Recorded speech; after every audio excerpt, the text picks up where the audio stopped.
Welcome back to the 30-Day Psalm Challenge. It's great to be with you again, and I hope you're continuing to enjoy your time in the Psalms. Today is the 22nd in this series, and today's reason is part 2 from what we looked at yesterday, that the Psalms prepare us for worship on Sunday morning.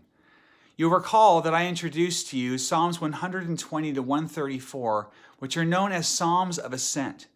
This collection of 15 psalms were said to have been recited and sung as Jewish pilgrims made their way up, ascended to Jerusalem for the 3 required festivals of Passover, Pentecost, and Tabernacles, where the Jews would join together for festivities and draw near to the Jewish temple.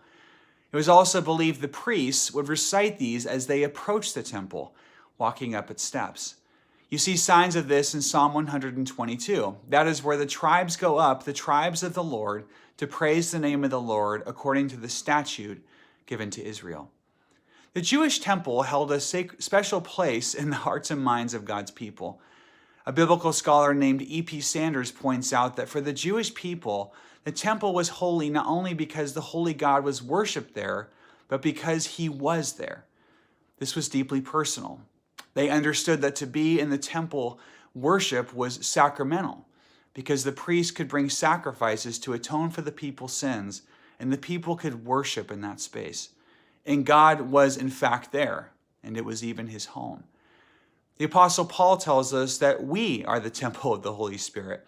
So we don't hold the belief that God is only intimately present in an edifice, or rather a sanctuary or temple, but we do believe that we are invited to worship by God, and that he encounters us in these sacred times of worship in a very unique way. While God is, of course, always present in worship, another way to think about it is that when we worship, we encourage one another, edify one another, and renew our awareness of God's love and truth, and are encouraged to respond with adoration and action. Those are some words summarized of a writer of the New Testament named Don Carson. There's power in us all coming together in one place, and it's where we're reminded that our help, our salvation, is in the name of the Lord, which we find in Psalm 124. That verse, by the way, is said to have been John Calvin's favorite Bible verse of all time, that he routinely gave as a call to worship each Sunday morning. Here's my challenge. Do you come to worship expectantly? Do you look for something to happen?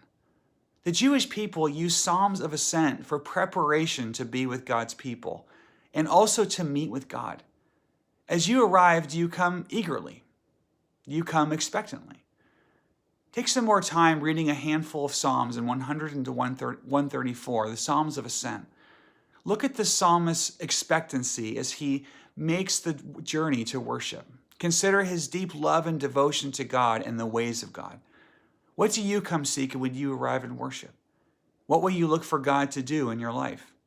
And will you offer yourself freely and in full surrender? See you tomorrow.